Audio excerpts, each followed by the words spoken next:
Hello, it's Luna the Zen Witch here with another unboxing of an oracle deck, and following on last week's oracle deck, today, if I can grab the right thing, we are doing the other Brian Froud deck, which is called the Heart of Faerie.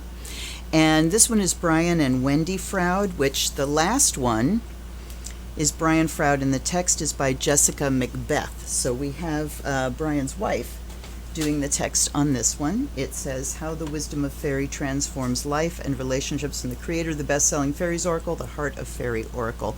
The other one was a fireside book, which I think was Simon & Schuster. This one, artwork by Brian Froud, text by Wendy Froud. Holy mackerel. Okay, where Abrams, New York is the publisher, but I am looking for the copyright page. At the back, very interesting. Okay, this is copyright 2010, so 10 years after the first deck, and I'm looking at previous titles. Brian Froud's Goblins, I think that's a book. The Runes of Elfland, I don't have those. Lady Coddington's Pressed Fairy album, I have that one. Lady Coddington's Pressed Fairy Letters, don't have that one. The World of the Dark Crystal, Goblins of the Labyrinth, and Faerie's 25th Anniversary Edition. I don't know if I have the 25th, I have the book. I don't know if it's the Anniversary Edition or not. So I'm going to read the preface here.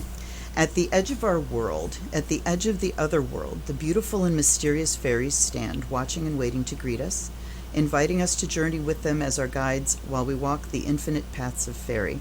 The Heart of Faerie Oracle deck gives us the opportunity to connect with and experience the love and wisdom that comes from the hearts of the fairies and from the heart of Faerie itself. Wendy and I have for many years journeyed deep into the realms of Faerie, exploring, seeking, and most of all, listening. By reading this, you've already begun that journey, or perhaps you began it years ago as a child when you clapped your hands and uttered those truly magical words, "I do believe." I do believe, I do believe. It is a journey not only of our heart, but takes us from the edges of our world to the very center, the heart of the other realm, the heart of Faerie. Okay.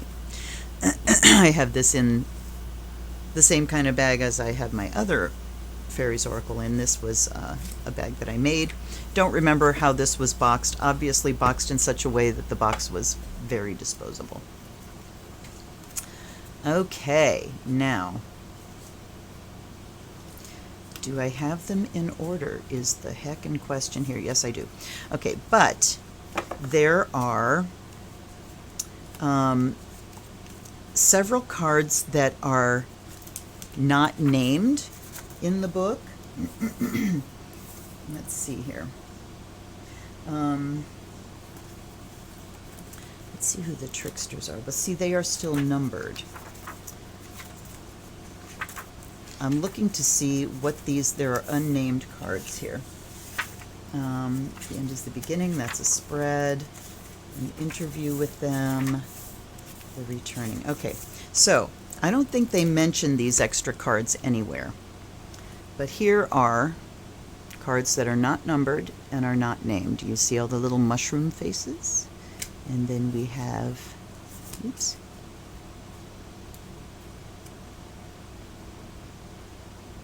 They're kind of peeking out at you there. And then there's this one, kind of a unicorn fairy. So we're going to set them aside. And I have to go back and look because,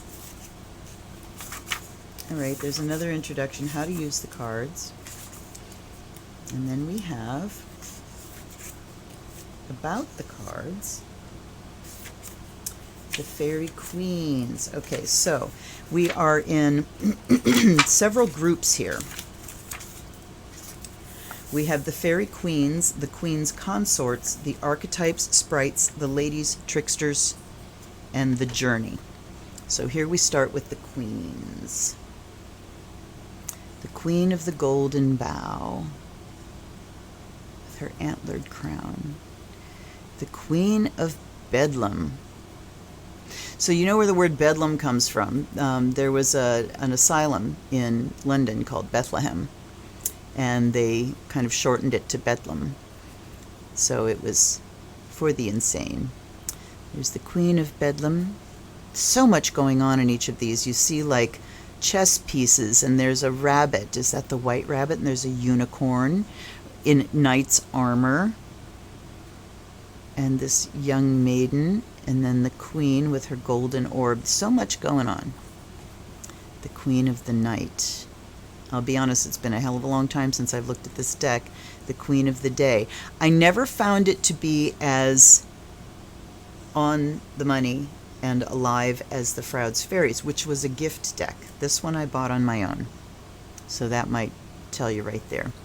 The Queen of Passage. What's she got there? Is that a heart?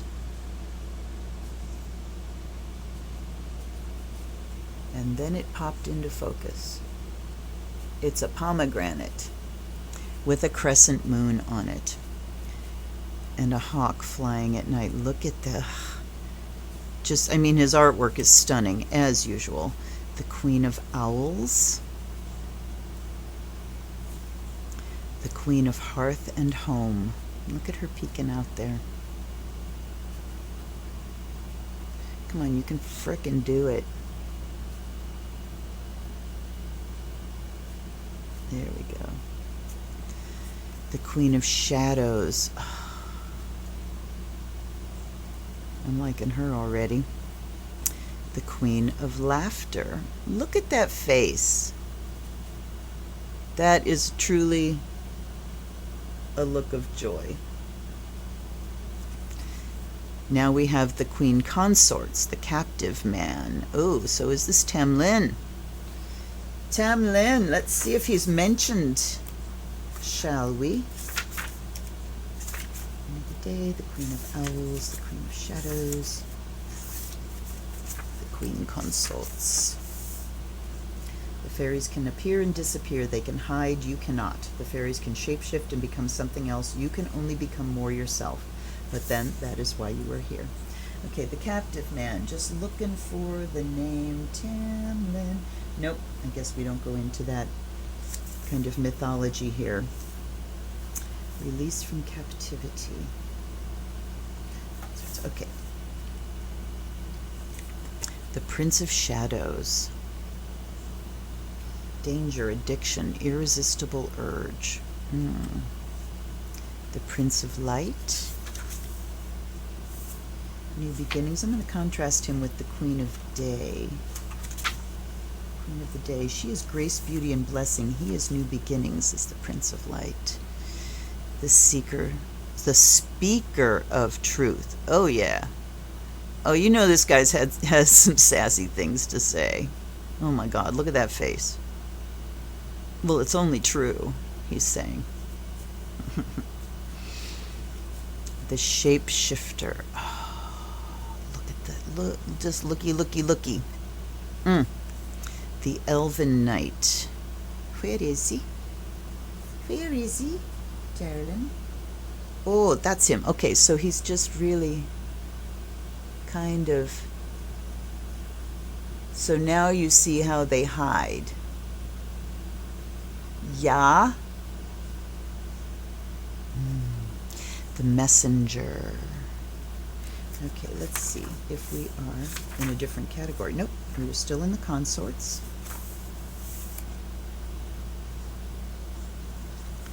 The Rocks. Okay, hold on a minute. What's the archetypes? Page 37. Yeah, these are still in the Consorts. So the Rocks is manipulation, neediness. It says make an effort. The poor Rocks always ill. Sniffles, aches, and pains. And I noticed that with the Fairies Oracle. They were like the singers, and then the she, and, you know, fairy guides and guardians, and they kind of went, and then the end was the challengers, where you got kind of the negative things. These seem to be all mixed. The Rocks, yes, he's very pitiful, isn't he? The Thief, oh dear. The Lord of the Forest. The Lady of the Forest. Okay, let's see. Now we are into the archetypes. Okay, so Lord of the Forest was the first in the archetypes. Fairies have not changed. We have. They have stayed true, and we have betrayed them. We bury them under a heap of disbelief and ridicule, of sparkly tinsel, gaudy wings, and trite fairy tales. We satisfy ourselves with the surface of fairy and do not bother to look into its heart. In not respecting the fairy's true power, in not asking the deep and sometimes difficult questions, we may come to forget what real magic is all about. I want to see if there was a verse before the queens. The queens of the whispering shadows, the queens of fairy, hold up the mirror of clarity, allowing us to face up to the delusional light of our polarized certainties. I like these. I like these intros. The Lady of the Forest. Look at those ears. She got some elf ears. She got some serious fairy ears. Dang. The boy.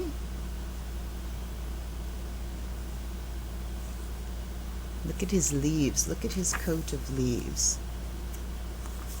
So we have the Lord, the Lady. The boy is adventure and freedom. The maiden is first love, wonder, endless possibilities. So I'm looking at how, the boy, the youth, male youth, it talks about youth, but it says adventure and freedom. It's kind of an outgoing energy. And for this first love, wonder, endless possibilities, the sense of wonder is something being received. So interesting between the masculine and feminine there. The heartless love, abandonment and heartbreak. Then we have the looky. Oh my God, kiss that baby. This is gonna make me cry because my first great nephew was born in March, and I haven't been able to meet him yet because he's 6 hours away, and I don't know when I will meet him. And just looking at this face, and I'm looking at his pictures, and I want to hold him and kiss him so bad. All right. Okay.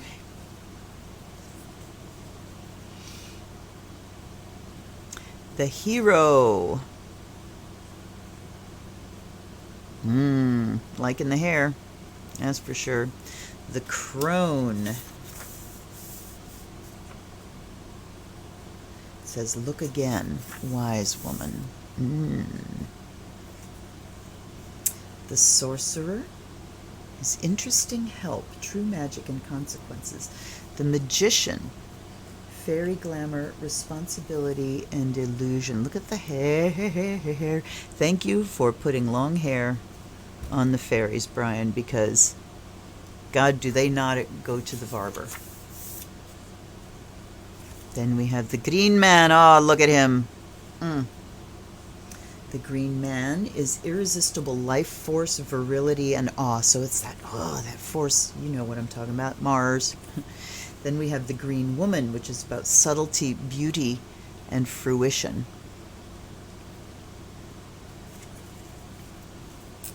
The smith is bond, promises, creation. Look at him hammering away. And look at, like I said, you look into his artwork, and there are so many little faces and things popping out from the background. It's truly amazing. I got it yet. Okay, now I believe we're going into, a new category, the sprites. There are 8 sprites. Okay, wait a second. I hate to keep going back and forth like this, you guys, but I'm doing it.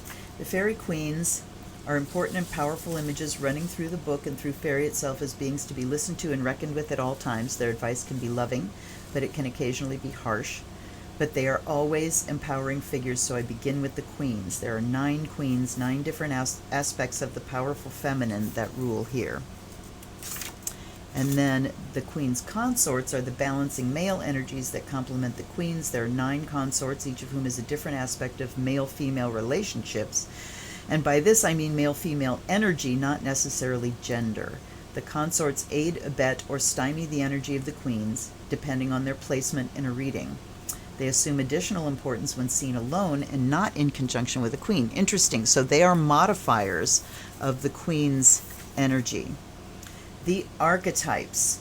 There are 13 archetypes in the deck. These are the ancient energies of Faerie. They are the original inhabitants of this realm who have not changed from millennia to millennia. The other inhabitants, such as the queens, etc., have lifespans, albeit long ones, but the archetypes are everlasting. The heart wisdom of these beings is the eternal wisdom that comes from the very heart of Faerie. The Lord and the Lady are the divine couple, the masculine and feminine energy in everything, and it is the union of the two that makes the whole. Indeed, they are eternal, forever in balance, forever in conflict. That push-pull. Any relationship depends upon the dynamics between these two forces of nature. If we can learn to acknowledge, identify, and understand these overriding energies in our relationships with ourselves and with others, we will be on the path to understanding what drives the heart of any and all relationships. So we go through those, and now we're in the sprites. There are 8 sprites. These are young and joyful spirits who provide help and encouragement. They can be mischievous, but are never harmful. To draw a sprite card is to encounter joy in different forms. People often deeply desire to see fairies, but whether they do or don't, remember that fairies can always see you. When they look at us, we cannot hide behind our comfortable masks or rigid thinking, for in their penetrating gaze we are transparent and revealed. As we behold them, we are beheld by them, transfixed and suspended between their world and ours in the moment of communication. So here we have the Fairy of Youth. And again, he what joyous faces he draws. He so captures the subtleties of human expression. I mean, look at her face. The eyebrows, the eyes, everything. There's so much life in them. She is enthusiasm, limitless ability, positive expectations. Then we have the Fairy of Growth, which is movement, growth, the revisioning process. How beautiful that is. You can see her. Look at the light at the crown chakra. Gorgeous. Tink! Look, Tink! Independence, freedom of expression, standing your ground. For goodness sake, stand up for yourself. This is what Tink is telling you. I love her. Bright spark is understanding, illumination, an idea, and probably just someone that's really there, you know. The Star Fairy is universal connections, cosmic collaboration. We have the Fairy of Naughtiness, lighten up, mischief and misrule. Get into the good kind of trouble, as John Lewis reminded us.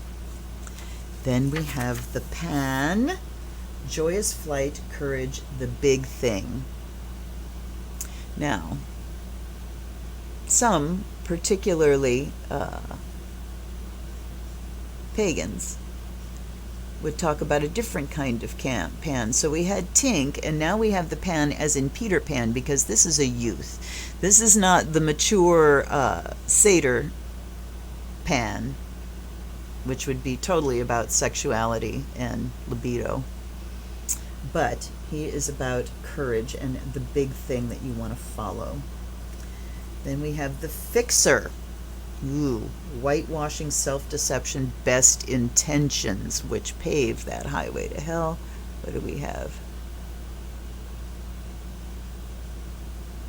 Bubo. What? The Bubo, the Fixer, has been fixing things since the time of the great plagues in Europe. Bubo. When I read Bubo, I thought bubo tubers, you know, Black Plague. And there we go. All right. The Lady of Leprechauns. Yes, we are on to another category. I need a tissue. Hold on.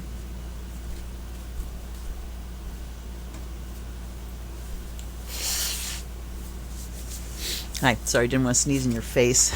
So I think we forestalled that. Just tap your knee. If you ever got to sneeze, tap your knee. You won't sneeze. Seriously. There are 6 ladies. These are the ladies. These differ from the queens in that they are more personal and can be more temperamental. They reveal good intentions and highlight things we may need to address in ourselves before we can move on to greater understanding. The ladies come bearing gifts. It is up to us to choose which we will accept. To be in the presence of fairy women is to experience the knowledge of the rhythm of the earth itself. Here are wise women, women of power. Be still and listen to the heartbeat. Which is theirs and which is yours? The Lady of Leprechauns. Clear sight, foreknowledge, and fairy gifts. There's a leprechaun. Now you've seen one today. Knock that pot of gold out of him. Come on, darling. Did you want to see him? There he is. Oh, there he is. All right. The Lady of Unicorns is belief, magical connection. Look at her beautiful pierced fairy ear. Then we have the Lady of Song. Listening, stillness, harmony. The Lady of Sorrows. She's with the Lady of Unicorns. Lack of forgiveness, barriers, letting go. Barriers or boundaries? Barriers. A boundary is something living and breathing. A barrier is a block. The Lady of Faith, belief in oneself, brave heart, fortitude. The Lady of Joy.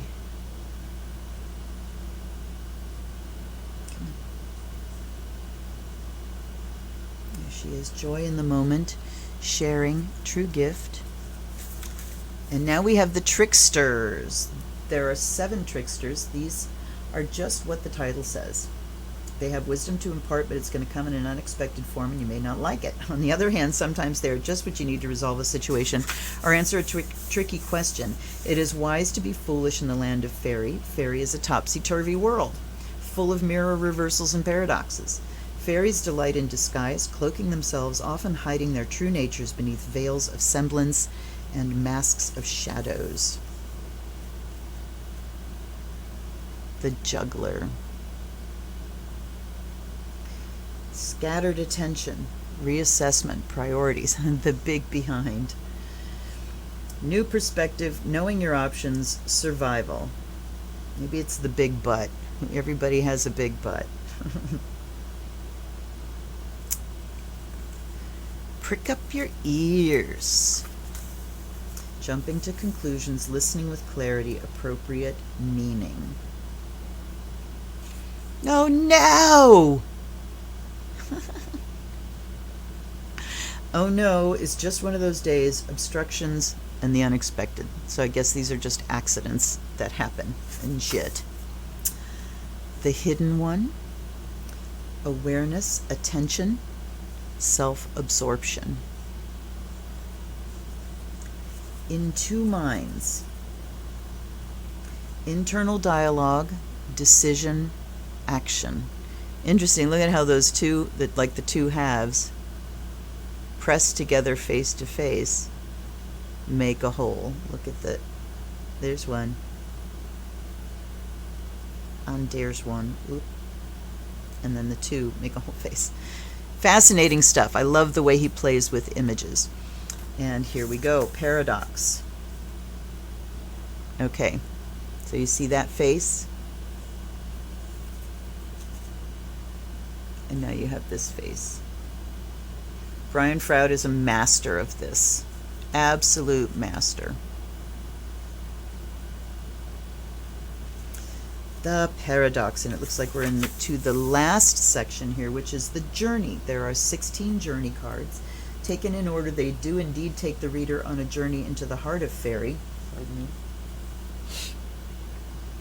And back to the edge where the journey begins. But in taking that journey, we find that the heart of Faerie encompasses everything. These cards also stand for the stages in life's journey and will give insight into where the reader stands on this journey, depending on the cards drawn and where they appear in a reading. In Faerie, each new step and every turned corner may get us lost. At the same time, each turn may present a revelation, gaining us insight into a landscape redolent with emotion and meaning. Okay. Oh, because I turned him around. Okay. Back this way.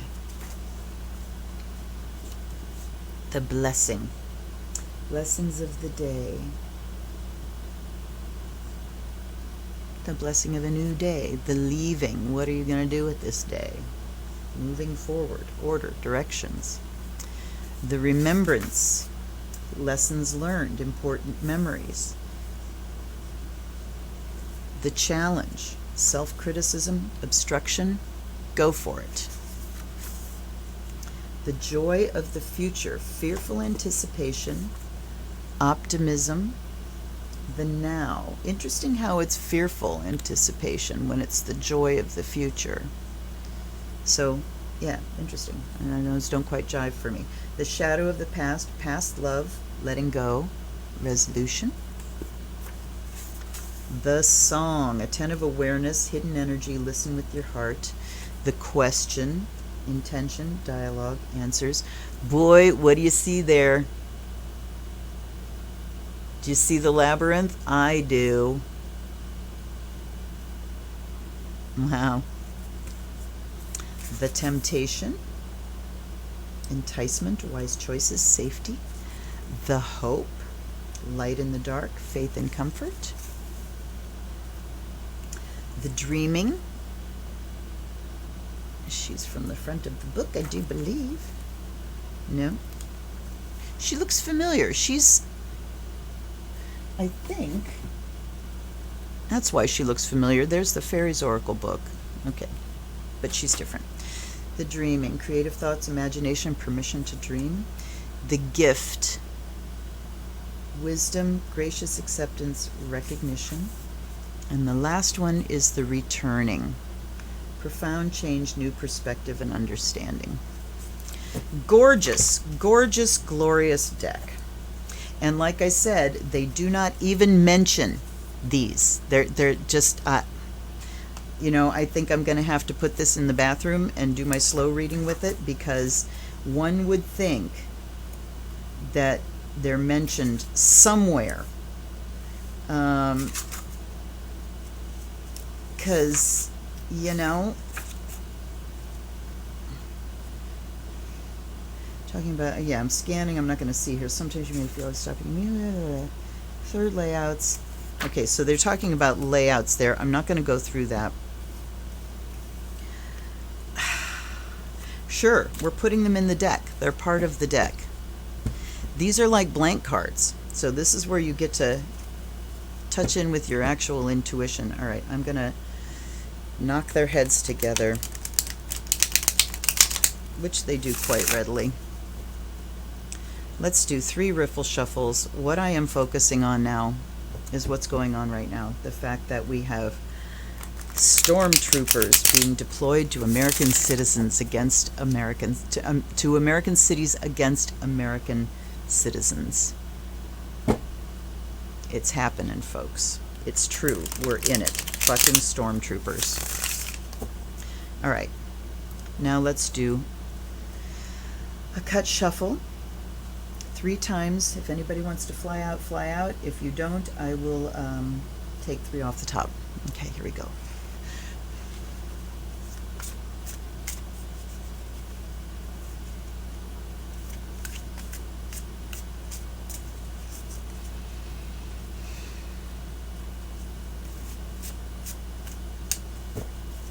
All right.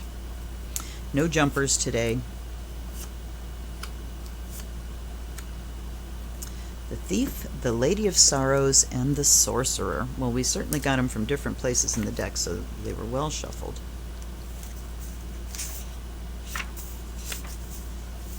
Thief is the last of the consorts. Excuses, inaction, lessons to learn. A thief of time, a thief of energy. This being steals the things that you thought were under your control. How often have you put off doing something because you say to yourself, it can wait, I've got plenty of time to do that. You know you need to address certain problems, fix certain aspects of a relationship, but you just never get around to doing it. You don't have the energy to face a confrontation or even to make the effort of being with someone who needs your support, bug. When you finally decide to do something about it, you find it's too late, the moment has passed, sometimes for good. The thief has stolen your time and energy. The thief has another purpose as well. He can be a thief of love. He can steal away the love you thought you had for another. Have you ever woken to find that you simply don't love the person you thought you were in love with? This awakening can be a blessing, for it is a seeing of a truth that you may not have been aware of. Let's hope this is what's going on right now, that there are people who were MAGA hatters that voted for him that are now, I think it is happening in the Republican Party, that some of these guys are waking up and going, oh shit, this is the guy I was in love with.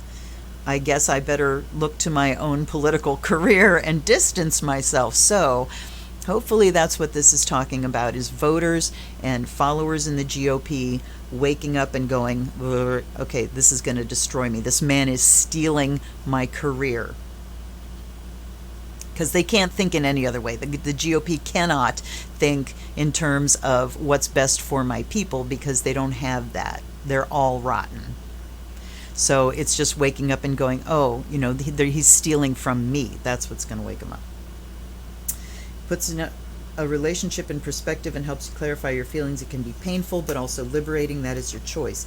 If you're lucky enough to catch the thief in a generous mood, take back your time and energy from him, and if he gives it back to you, use it wisely. He steals to teach. It is up to you to learn. So, what are we learning here? Our democracy is being stolen by Vladimir Putin and his puppet. Okay, Lady of Sorrow. Yeah.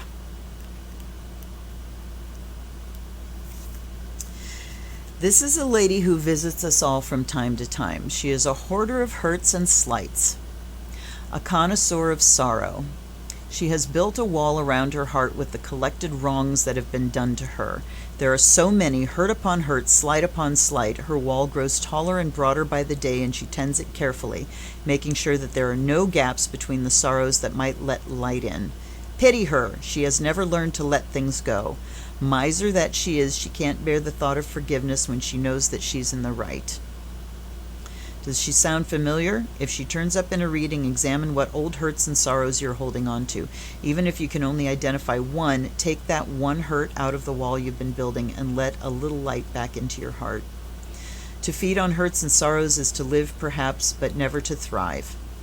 In order to thrive, you need light and compassion, so begin to forgive, forget, and let the light in. Well, this is kind of, 45 definitely has this list of hurts. Everybody's out to get him, everybody's hurting him, that's his egocentrism and his narcissism as well, coddling these sorrows and poor me. And I know that he's kind of been in that place. He's even scratching so hard for a purchase on his slipping poll numbers that he's started doing these corona briefings again, and shot himself hard in the foot last night by wishing well to Ghislaine fucking Maxwell. Ghislaine, however the fuck you pronounce her name. So, okay, possibly we could see that. We certainly have a wounded person whose ego is running the show. At the end here we have the sorcerer. Interesting help is what he's called. Look at this person. Are you surprised? He's such a dull little man. Funny hat, funny nose, big ears. Not paying the slightest bit of attention to you, you would think. Look again. There he is, nestled in the tree roots, listening, thinking, just about to move, and when he does, you might want to duck. Sometimes the most powerful beings appear to be the most insignificant. The sorcerer is one of those beings. He doesn't create flashy illusions, and he doesn't astound with feats of magic. But if you need to call on a powerful being as you travel in Faerie, he is the one to seek out. Approach him with caution. He is really not concerned with the everyday struggles and endeavors of Faerie, let alone the human world. He works for his own ends, but he may help you if it suits his purpose. Think carefully before you ask him for anything. So I want to know what his purpose is. His help could have interesting consequences in the future. If you meet him, it may be best to nod respectfully and pass on. On the other hand, when he turns up, you may know exactly what you need to ask for. If you have an intuitive flash about why the two of you have come together, then by all means ask your question and see what happens, as long as you're prepared for the consequences. Okay, Mr. Sorcerer. Take us where we need to go, is my request. This has been my request in my prayers every morning for months now. Lift us up, take us where we need to go, show us what we need to do, and take us where we need to go in order to reclaim our democracy, make it a true democracy finally, in order to protect our people, in order to save our republic and our freedoms, and have them be real freedoms.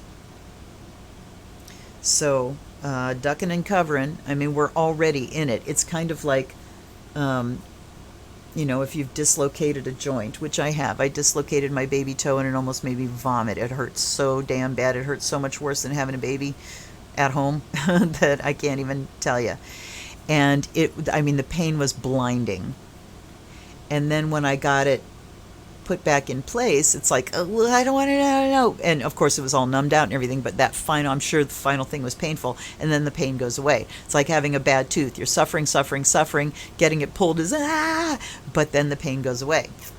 So I understand that the consequences of asking for his help might be things get more painful, but I mean, they've gotten more and more and more and more painful as we go along.